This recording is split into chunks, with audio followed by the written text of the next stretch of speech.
Welcome back. You're listening to Get Real with Bob and Stacey. You're joining us for our Leaders and Legends segment. Joining us by phone today, we have guest Sonny Bonnell, branding expert and founder of Motto, with us. Welcome to the show, Sonny. Great to be here. Thanks for having me. So I want to give everyone a little background on Sonny and her company Motto. Motto is a comprehensive branding firm that works with companies and entrepreneurs who are eager to build remarkable brands. Under her leadership, Motto is the company behind several well-known brand campaigns, including Orison, which was the challenger to the Tesla Powerwall, which launched on Kickstarter and surpassed their goal by 7 times. Also, the rebranding of USA Today's Humankind Digital Video Initiative, and the branding and digital platform for Johnny Cupcake's personal brand, who has become one of the most relevant motivational business speakers for today's generation. Sonny is also a speaker, a storyteller, and a wordsmith. She pens articles for Forbes and Inc. magazine and is a member and contributor for the YEC, an elite organization comprised of the world's most successful entrepreneurs. And I know that she has a book coming out at the end of the year. We'll have to have Sonny back when that book comes out. So, Sonny, you tell us a little bit about your company, Motto. Well, you summed it up great, but I can certainly add to that. So Motto, we started Motto, my partner and I, Ashley, back in 2005, and we started with $250 in our bank account. No one had ever heard of us, and we had never worked for another agency. Since then, that's been a little over 11 years now. Since then, we've grown the agency to working with companies all over the world, some of them that you just mentioned. So we've definitely had quite the journey, but one that's been filled with a lot of intriguing stories and inspiring stories of working with a diverse range of clients with a lot of different branding challenges and really leading them to success. So it's a great career. Awesome. So what is branding? Well, a lot of people have a very convoluted idea, I think, of what branding is. Because the meaning of brand has really evolved over time, everyone that you talk to and everything that you read sort of leads to this different definition of what a brand is and therefore what branding is. And I think this has caused a lot of confusion, specifically in the business world. Even experts in our field can't even agree and define what branding is. Sometimes they use a lot of jargon that's really muddled. So our way of describing it is kind of taking it back to the historic root for brand, which actually means to burn by fire. So when we define brand, we think of brand as almost like the imprint that you leave on those around you, whether it's your employees or your audience or those that love you and those that sort of despise you. Branding is the deliberate effort that you make to say, this is who I am to the world. And so, for us, it's really the process of defining, shaping, and influencing, both visually and verbally, the story that and the meaning that you want your audience to experience from your organization, if that makes sense. Yes. It does. Yeah, that makes a lot of sense. And it's interesting because you hear branding all the time, but you don't even think of the fact like branding a cow, like leaving the mark behind. So, yeah, well, absolutely. And we actually it's so funny. In the 11 years that we've been doing this, we had never received an inquiry about anyone wanting to brand something like on a their cattle. And I just got the inquiry a couple of days, and I think it's because we relocated to Texas. But I got an email from somebody who said, I'm looking to create a brand to brand my cattle. And I was like, wow, this is interesting. I mean, we've never had that happen in all the years that we've done it, but I guess there's a first for everything. Yes, that's awesome. So can you give us some examples of how you've helped companies with branding and leadership initiatives, including any unusual challenges and how you made a measurable difference for those businesses? Yeah, I think probably there's a couple of different projects that we've worked on that I think had very distinct challenges and how we overcame them.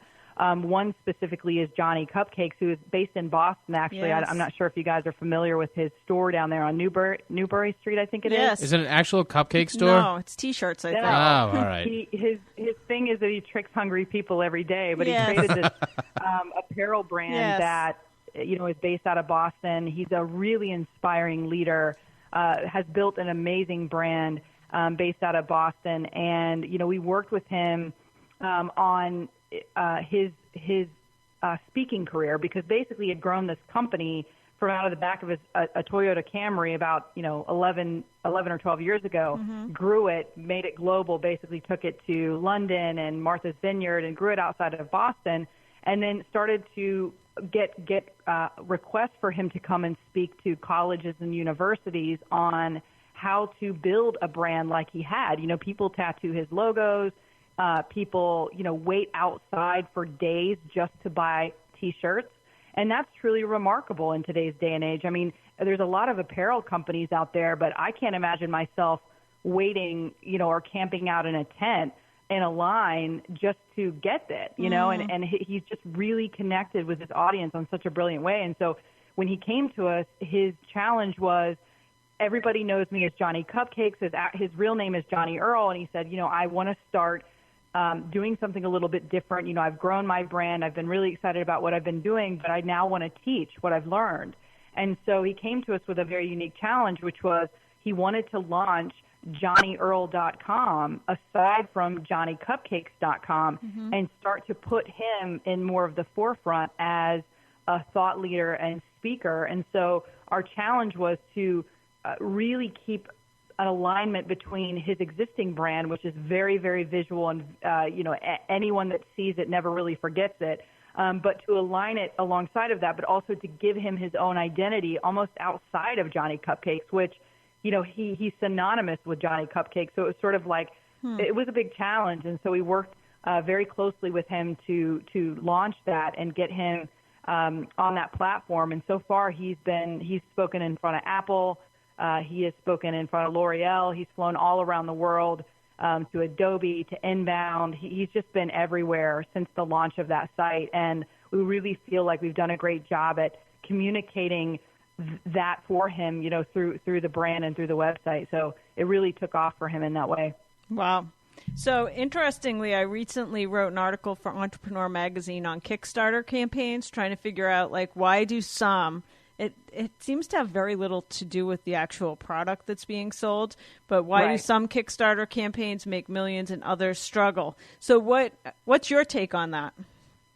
Well, I think that Kickstarter is a unique platform, and I think why some companies really do remarkable things and then others don't is a series of things. So you had mentioned Orison, which is one of our clients. They just went up against the Tesla Powerwall. They're a client of ours, Orison is, and, we worked with them to not only name the brand, help them define the products, but also to create a Kickstarter campaign and storyline around how they were going to essentially raise capital. And so, their goal originally was $50,000. They blew past that within, I think, something like 36 hours and ended up grossing 7 times that. So they ended up with $350,000 in funding.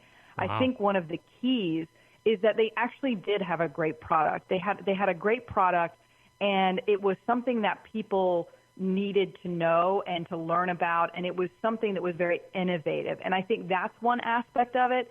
But I also think that there's other Kickstarter campaigns that have some very ordinary things, but it's the way that they tell the story, whether it's through video, whether it's through language, whether it's through the narrative somehow, and really the brand, whatever those kind of key components are, I think really start to paint a picture for the people who are backing it. And so I think the ones that don't do a good job of that, the ones that don't tell a great story, don't really persuade anybody to kind of get on board and get inspired by what they're doing, oftentimes just don't perform as well or don't raise enough capital.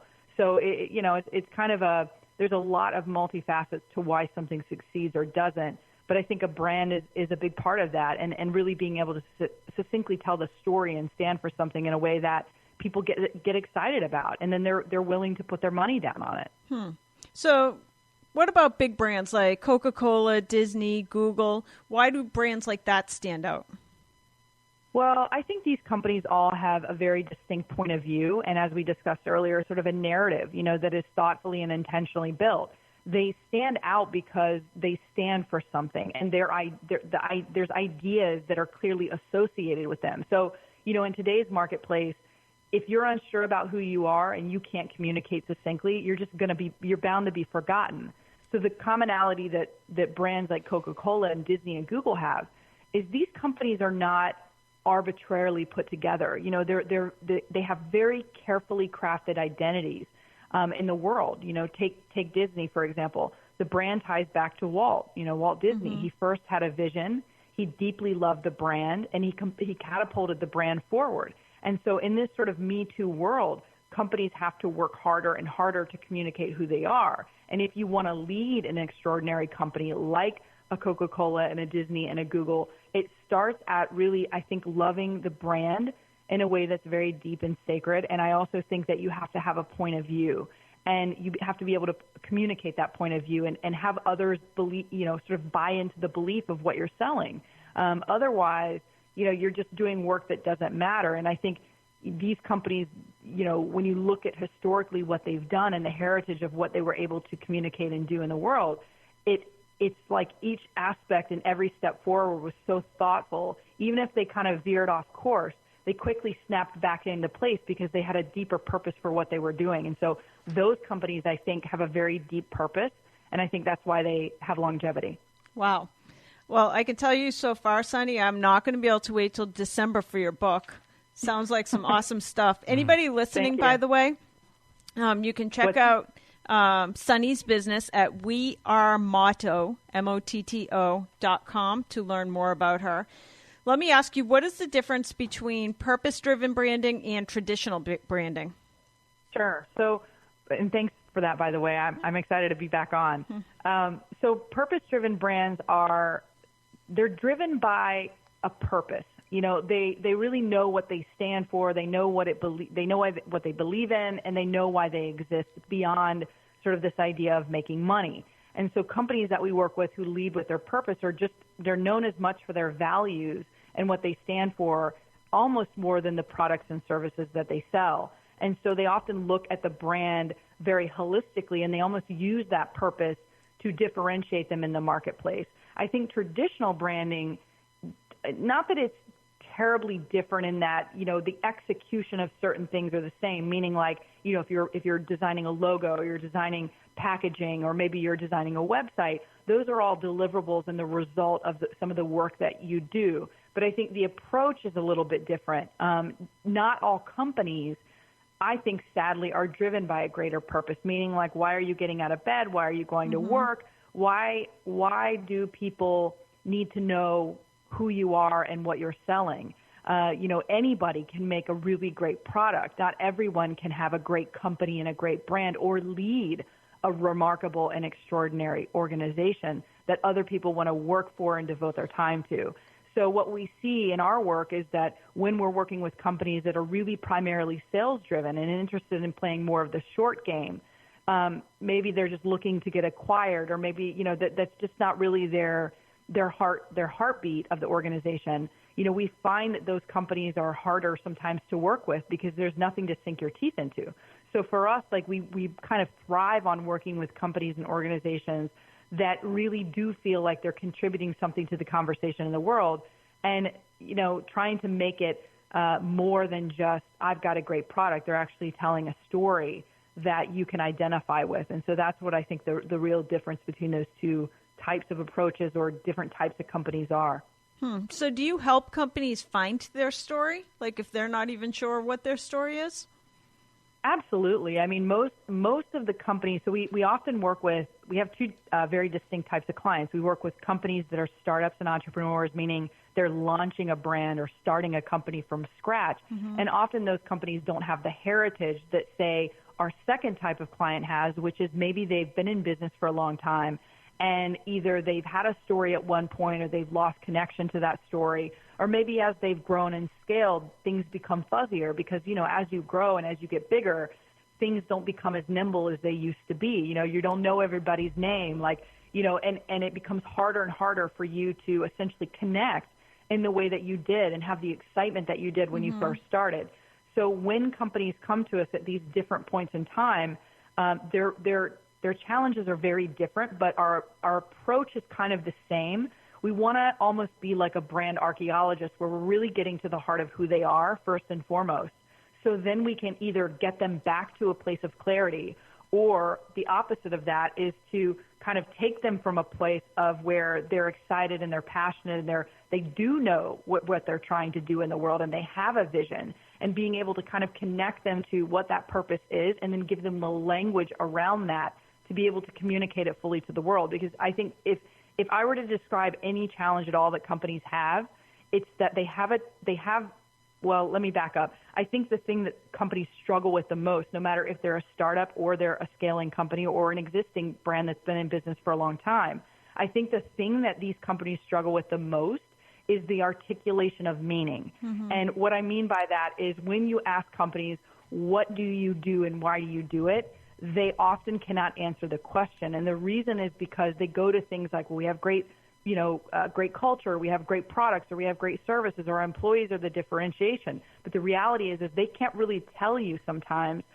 why, mm-hmm. or even have the language for the business beyond making and growing and scaling. And so that's where I think our gift is to be able to go into organizations, both big and small, and help them clearly identify who they are and then bring that to life through the brand. So instead of just kind of approaching it as like, I'm going to give you a new logo and a new website, mm-hmm. we're really looking at the company from a holistic point of view and saying, what is it that you're really in the world to do? And then we begin to give you language to describe that, which then translates into the decisions that we make on behalf of the brand in order to essentially bring it forward into the marketplace, meaning, what is the story that we're telling to everyone else if we're caught in an elevator or they're on our website? What is the language that we're communicating? And so essentially that's kind of where our work is at and where we found, our sweet spot is really there. Wow. I could go on all afternoon chatting with you. Unfortunately, our time is about up. So best place to find you, wearemotto.com. Wearemotto.com. Okay. Mm-hmm. Awesome. Wearemotto.com. This is Sunny Bonnell, co-founder of Motto, award-winning branding and design firm. Thanks for joining us, Sunny. Thanks for having me on. That's going to do it for this edition of Get Real. Join us again next weekend for more.